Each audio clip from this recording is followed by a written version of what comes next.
سورۃ الکہف کی آیت نمبر 50 سورہ کہف کا 7واں رکوع اور 15ویں پارے کا 19واں رکوع۔ اللہ رب العالمین نے ارشاد فرمایا، وَإِذْ قُلْنَا لِلْمَلَائِكَةِ اسْجُدُوا لِآدَمَ، اور یاد کرو جب ہم نے فرشتوں کو فرمایا کہ آدم کو سجدہ کرو،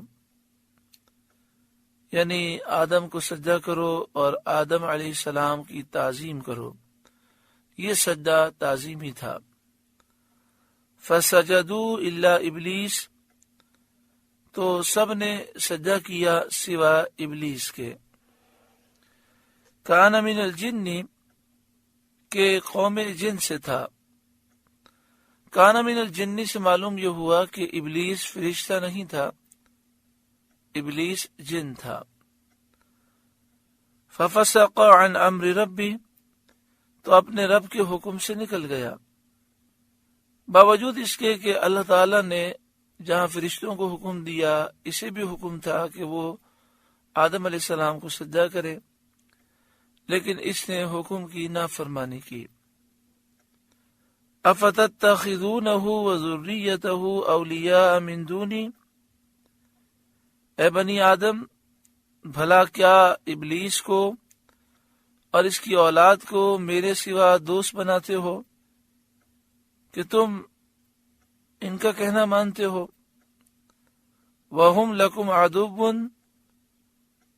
حالانکہ وہ تمہارے دشمن ہیں۔ بِئْسَ لِلظَّالِمِينَ بَدَلًا، ظالموں کو کیا ہی برا بدل ملا۔ یعنی جو لوگ ظالم ہیں اور جن کے لیے تباہی ہے، انہوں نے اللہ رب العالمین کی اطاعت نہ کی بلکہ اس کے بجائے شیطان کی اطاعت اور فرما برداری میں مبتلا ہوئے۔ ما اشہدتہم خلق السماوات والارض ولا خلق انفسہم، نہ میں نے آسمانوں اور زمین کے بناتے وقت انہیں سامنے بٹھا لیا تھا، نہ خود ان کے بناتے وقت۔ وما كنت متخذ المضلین عضدا، اور نہ میری شان کے گمراہ کرنے والوں کو بازو بناؤں۔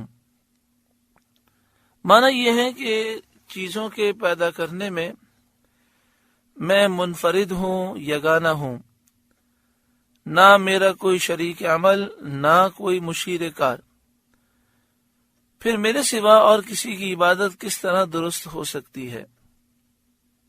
وَيَوْمَ يَقُولُ نَادُوا شُرَكَائِيَ الَّذِينَ زَعَمْتُمْ، اور جس دن فرمائے گا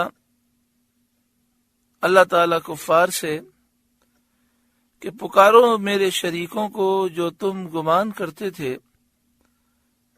فَدَعُوهُمْ، تو انہیں پکاریں گے۔ فَلَمْ يَسْتَجِيبُوا لَهُمْ، وہ انہیں جواب نہ دیں گے۔ وَجَعَلْنَا بَيْنَهُمْ مَوْبِقًا، اور ہم ان کے درمیان ایک ہلاکت کا میدان کر دیں گے، یعنی بتوں اور بت پرستوں کے درمیان ایک ہلاکت کا میدان کر دیں گے، اور اس سے مراد موبق ہے جو جہنم کی ایک ہولناک وادی ہے۔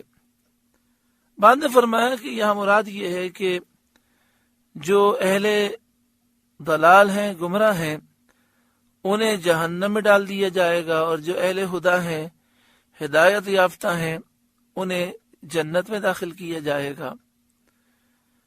تو جو اہل باطل ہیں ان کے اور اہل حق کے درمیان جہنم کی وادی ہوگی۔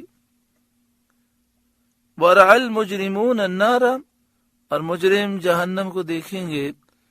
فَظَنُّوا أَنَّهُمْ مُوَاقِعُوهَا، تو یقین کریں گے کہ انہیں اس میں گرنا ہے۔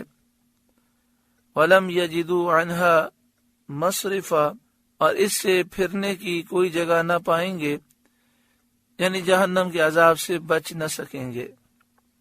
سورہ کہف کا 7واں رکوع مکمل ہوا۔